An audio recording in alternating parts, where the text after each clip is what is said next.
Una escalofriante historia de rituales en la Ciudad de México, un libro de brujería proveniente de la Dark Web y 3 voces que narran los hechos. Víctor, un oficial de policía que tropieza con una escena de crimen que desafía sus presentimientos. Andrea, la más grande de 3 hijos, confundida con la aterradora transformación de su hermano menor Pedro. Y el mejor amigo, que ayuda a conectar los puntos, pero sobre todo, revela los secretos que Pedro escondía. Las historias se entrelazan, pero una pregunta persiste. ¿Pedro descendió a la locura? ¿O por primera vez podemos dar cuenta de que la brujería es real? Acompáñame a descubrir lo que ocurrió y a desentrañar el misterio en un caso sepultado por la burocracia. La Mansión Baterretro presenta el último latido del ritual. Sábado por la noche. Estaba cayendo un aguacero, ráfagas de viento de esas que te calan hasta los huesos. Mi compañero Javier y yo íbamos en la patrulla. Recibimos un llamado por radio. Un hombre aparentemente ultimado en condiciones extrañas en una colonia al norte de la ciudad, con colindancia con el Estado de México. Órale, otro fin de semana tranquilo, dijo con sarcasmo mientras giraba el volante. Llegamos al lugar y de inmediato me llamó la atención de la cantidad de los vecinos que estaban afuera. Aunque siempre que suceden estas cosas, la gente se aglomera. No era normal ver a tanta gente junta a esas horas, menos con ese aguacero. Veía las caras de curiosidad, que parecían más de incredulidad y miedo. La ambulancia y los forenses ya estaban ahí, así que había sido algo gordo. Ni bien bajé de la patrulla sentí un nudo en el estómago. No soy de los que creen en cosas raras, pero en ese trabajo uno aprende a hacerle caso a los presentimientos, y algo me daba muy mala espina. Vamos pues, le dije a Javier, y nos acercamos a la casa. Al entrar, el ambiente se sentía muy pesado y extraño. Las paredes estaban llenas de marcas raras, símbolos que no entendía, pero parecían brujería o cosas satánicas. La casa estaba patas arriba, muebles tirados, platos rotos, un desmadre total. En el piso había un pentagrama y una mancha gigantesca de sangre. Toda la sala olía a sangre seca. Alrededor, velas negras colocadas por doquier, algunas todavía encendidas, goteando cera. Entonces vi al hombre. Estaba tirado a unos pasos del pentagrama. Entre los forenses y los paramédicos no me dejaban verlo bien. Me acerqué y les pregunté: ¿qué pasó aquí? Uno de ellos, con la cara pálida, me contestó: le clavaron un cuchillo en los ojos, le abrieron el pecho y le arrancaron el corazón. Ya buscamos por todos lados, pero no está. Y así, a ojo de buen cubero, a juzgar por las marcas, parece que se lo arrancaron mientras estaba vivo. Cuando me dijo eso, todos nos miramos a los ojos. Parecía que éramos cómplices de un secreto. He visto cosas feas en esta ciudad, pero esto estaba en otro nivel. Cuando los paramédicos se apartaron pude verlo, los cuchillos clavados en sus ojos, el pecho abierto como si hubieran usado una sierra, y un hueco donde debería estar el corazón. Sin pensarlo, como si fuera un reflejo, llevé mi mano hacia el pecho y sentí el vacío que estaba viendo en aquel hombre. Intenté concentrarme en el trabajo. Revisamos la escena, pero algo no cuadraba. Salvo las cosas de la sala que estaban tiradas, la casa no mostraba ninguna evidencia de robo o de que hubieran reventado las entradas. Mientras caminaba por la casa, parecía ver sombras por el rabillo del ojo, como si alguien me estuviera siguiendo. Javier entró a uno de los cuartos y escuchó cuando dijo: no manches, estoy imaginando cosas. Le pregunté qué había pasado y me dijo: le juro que vi una sombra sentada en esa silla, y cuando giré la cabeza ya no había nada. En ese mismo cuarto faltaban fotos de los cuadros. Tenían muchas marcas de sangre, o eso parecía. Se notaba que las habían sacado. Mientras lo miraba, escuché un grito detrás de mí y me di la vuelta, pero no había nadie. El corazón me latió más rápido. ¿Qué pedo? ¿Qué pedo, pareja? ¿Qué tiene? Me preguntó Javier. Nada, ya vamos a regresarnos, le respondí. Lo dejé tomando el resto de las notas para el reporte. En eso decidí salir a tomar un momento aire porque no podía. Empecé a fumar. Afuera, la lluvia seguía cayendo y los vecinos todavía estaban ahí, mirando desde lejos. Un señor mayor se acercó y me dijo en voz baja: Fue el chavo, ¿verdad? Le dijimos a don Ignacio que algo traía. Se le notaba en los ojos. Le mencioné que no podía decir nada. Tampoco tomé el tiempo para darme cuenta de lo que la gente dice en estas cosas. Ya saben, historias como estas pululan en cada caso que ocurre algo así. Y justo antes de acabar mi cigarro, llegó un coche. Era la familia. 3 mujeres, la esposa y 2 hijas. Este asunto escaló por su naturaleza y se hicieron las investigaciones correspondientes. Al hablar con ellas, lo que parecía un ataque, más tarde se convirtió en una cloaca de los instintos más bajos de los seres humanos, o peor aún, los extremos a los que puede llegar la brujería. Desafortunadamente poco se escuchó en las noticias. Era época de elecciones y seguramente por no hacer quedar mal a algún candidato se tapó todo.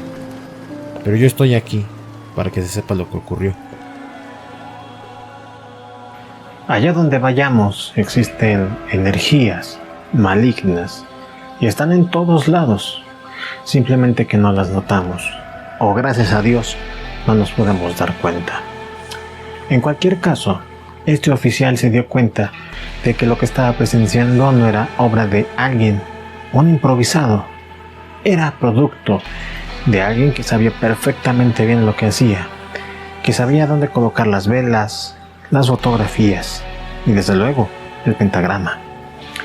Fue justamente gracias a esta situación que él después continuó presenciando una extraña presencia que lo rodeaba.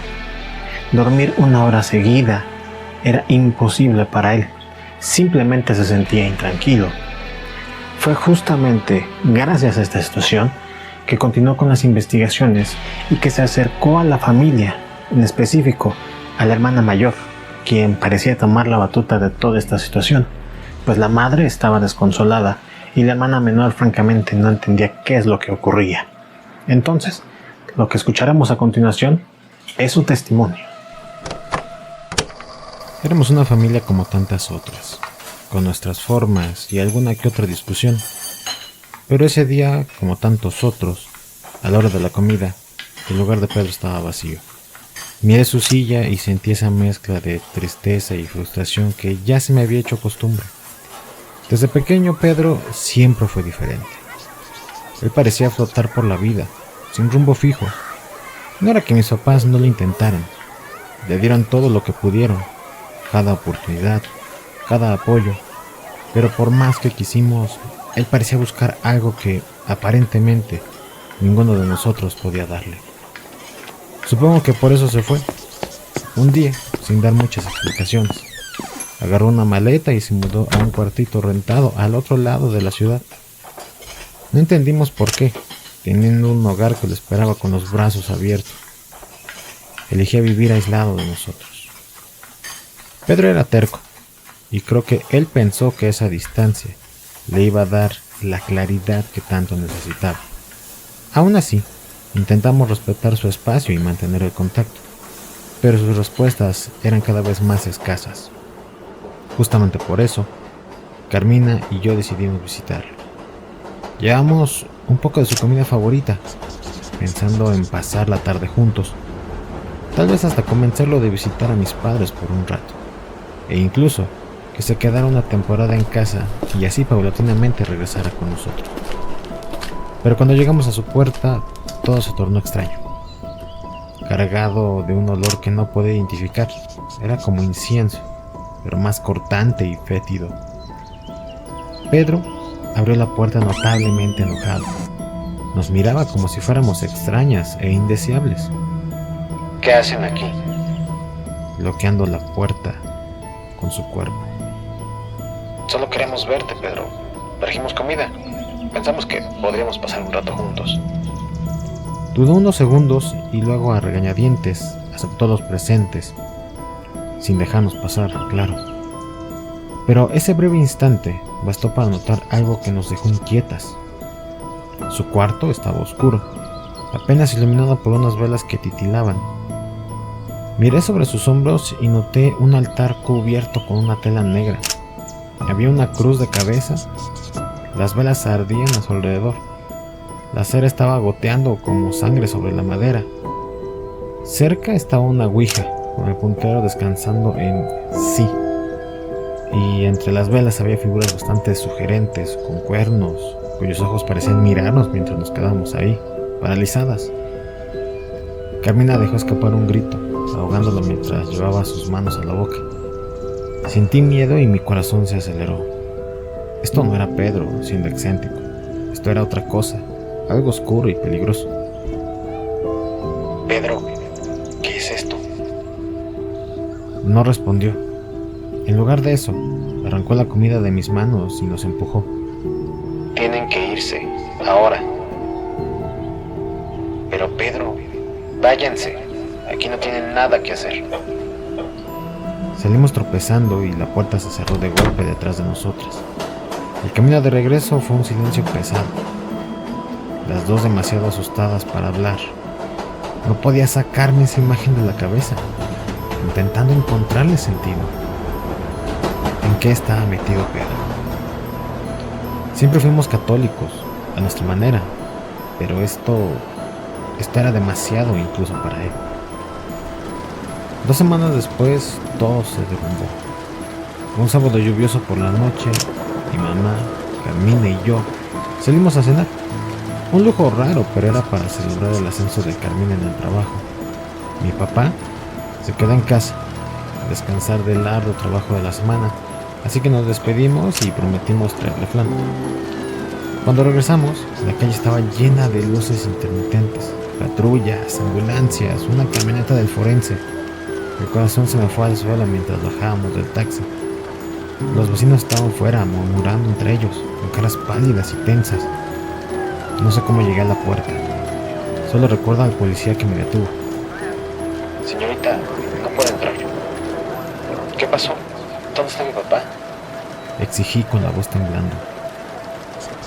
Dudó y luego dijo lo que nunca voy a olvidar. A su padre lo atacaron. ¿Qué quiere decir con que lo atacaron?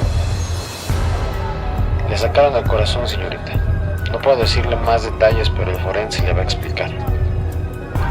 El mundo se me vino encima. Sentí los brazos de Carmina aferrándose a mí mientras mis piernas se doblaban. Mi madre se desplomó a mi lado. Era una pesadilla y nos estaba pasando a nosotras. La investigación fue rápida y sencillamente atacaron a mi padre. No se robaron nada, su corazón no estaba por ningún lado. No había señales de que alguien hubiera entrado por la fuerza, ni huellas ni testigos. Y luego, una semana después, encontraron a Pedro sin vida. Estaba en su cuarto, frío e inmóvil, con los ojos abiertos de par en par. No había signos de violencia. Las investigaciones no encontraron nada. Lo que sí apareció fue el corazón de mi padre, que estaba en ese altar.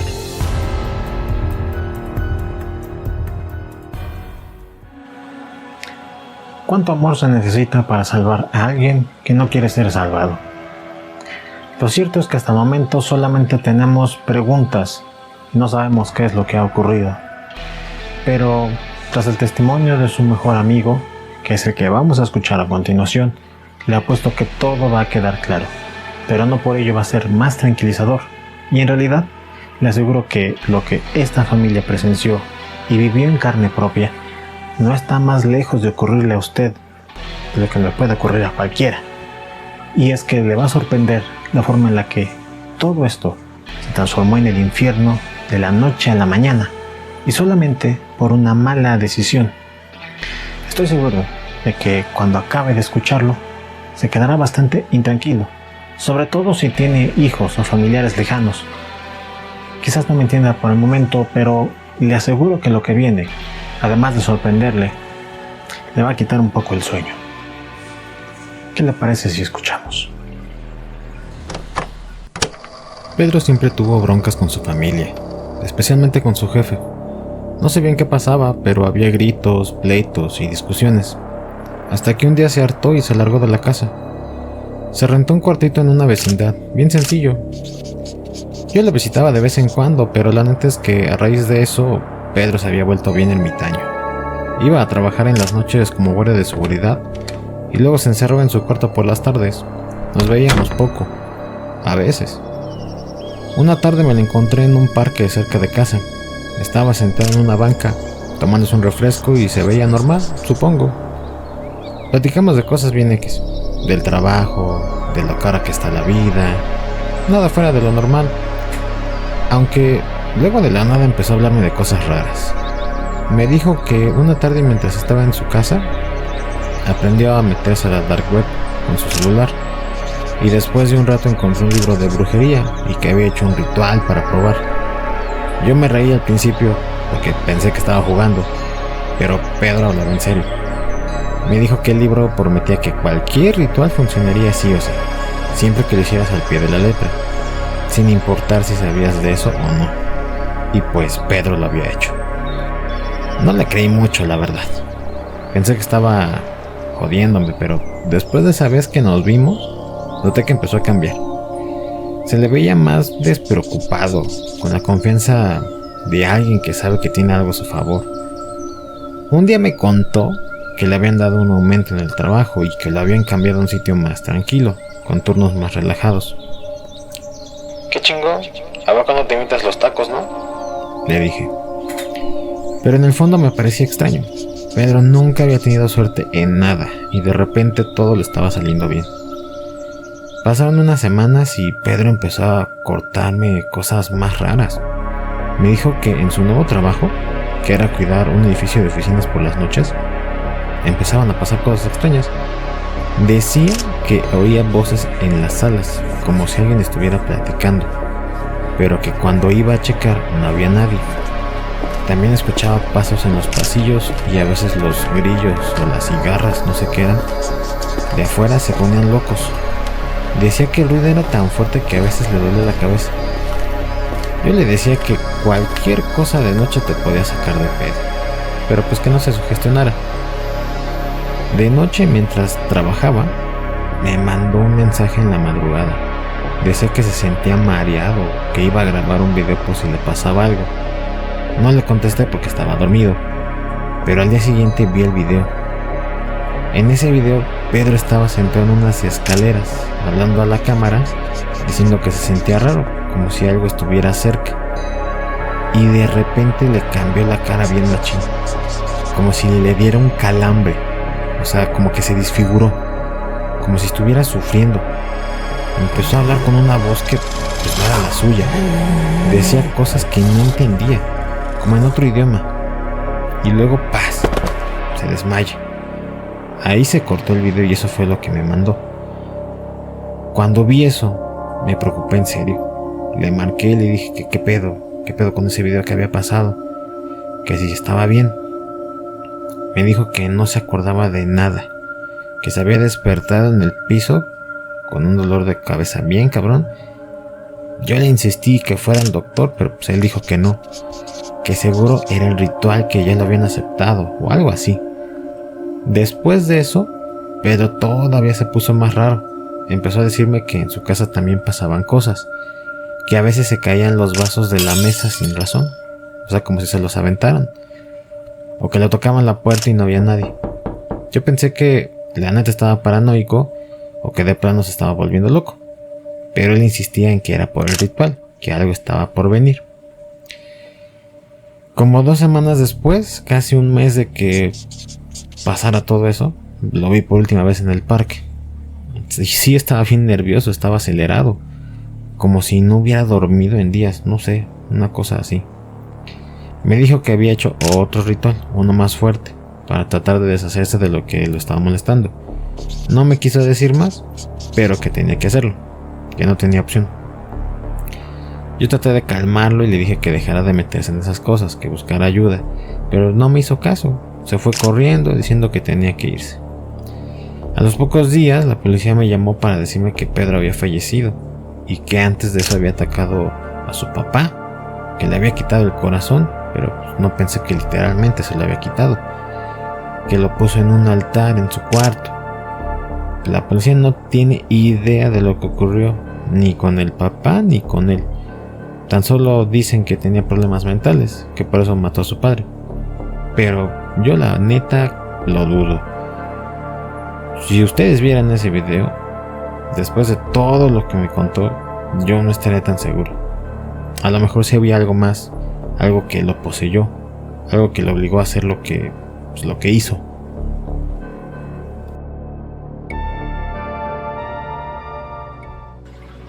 Para ser completamente honesto con usted, debo de admitir que todo lo que escuchamos y lo que le he relatado, sin duda alguna tiene una explicación perfectamente lógica. Nada del otro mundo, nada paranormal. Todo podría explicarse con una falta de diagnóstico psicológico, una falta de diagnóstico médico y, por supuesto, la maldad inherente que hay en cualquier ser humano. Pero para serle también honesto y en honor a la verdad de este canal, debo de decirle algo, y es que yo tuve la oportunidad de ver justamente ese video que se ha grabado mientras él estaba sentado en unas escaleras. A mí no me cabe la menor duda de que no puede ser nada normal y que no puede ser algo que siquiera un diagnóstico médico pueda acercarse a explicar. También me gustaría comentarle algo muy importante. Hay quienes dicen que debemos de temerle más a los vivos que a los muertos, pero yo no coincido con eso. Déjeme decirle qué es lo que pienso. Lo que pienso es que están intrínsecamente pegados. Permítame leerle algo que escribe el Padre Amorth en su libro Habla un exorcista. Cuando llego a las palabras, de modo que al oír el nombre de Jesús, toda rodilla se doble en el cielo, en la tierra, en el abismo, me arrodillo yo, se arrodillan las personas, y siempre también el endemoniado se ve obligado a arrodillarse. Es un momento fuerte, sugestivo. Tengo la impresión de que también las legiones angélicas nos rodean, arrodilladas ante el nombre de Jesús. Estas palabras del Padre Amorth expresan justamente lo que quiero decirle. Me parece que es completamente falso creer que debemos temerle más a los vivos y a los muertos. En este caso, por ejemplo, Pedro eligió hacer un ritual, alguna especie de hechizo o brujería, algo que no pudo controlar. Cualquiera podría argumentar, si bien es cierto que puedan creer o no, que algo entró dentro de sí, que algo lo poseyó, que algo lo orilló a hacer lo que estaba haciendo. Pero también me gustaría que usted recordara algo. Nadie lo obligó. Fue él, en su mano, donde empuñó el arma que después utilizaría para atacar a su padre. Entonces, ¿en dónde empieza y dónde termina uno y el otro? Quiero decir, ningún demonio puede hacernos daño si no tiene como salvoconducto una persona. Y desde luego, no hace falta que una persona esté endemoniada o poseída para que haga algo malo para nosotros. Yo creo que en cualquier situación en donde haya una disputa, donde haya guerra, donde haya odio, hay algo más que el simple hecho de la naturaleza humana. Yo apuesto a que debe de haber alguna especie de guerra entre el bien y el mal, por llamarlo de alguna manera. Y después de todo, recordemos lo que también dice el Padre Amorth. Cuando el diablo escucha que no creemos en él se regocija. No se trata de darle poder al diablo, sino de estar conscientes de que él está ahí y que en cualquier momento que pueda se va a aprovechar de nosotros, de nuestros seres queridos y de cualquiera que se lo permita. Si bien hemos terminado la historia, no me quiero despedir sin antes decirle estas palabras, y estas palabras que quiero que recuerde cuando termine cada episodio. Va de retro, Satanás, ahógate tú mismo con tu propio veneno. Le agradezco mucho por haberse quedado hasta el final de este episodio. Si le ha gustado, por favor, denle like, recomiéndelo, compártalo, sígame y únase a todas mis redes sociales. Eso me ayudará a crecer y a mejorar la calidad de mis videos. Por favor, no se limite y dígame si esto le ha gustado o no. qué es lo que más le ha gustado y qué otras cosas cree que podría agregar. Más aún, dígame de qué otros temas le gustaría que hablase. Sin más por el momento, me despido. Soy Alexis y le agradezco que se haya quedado hasta el final.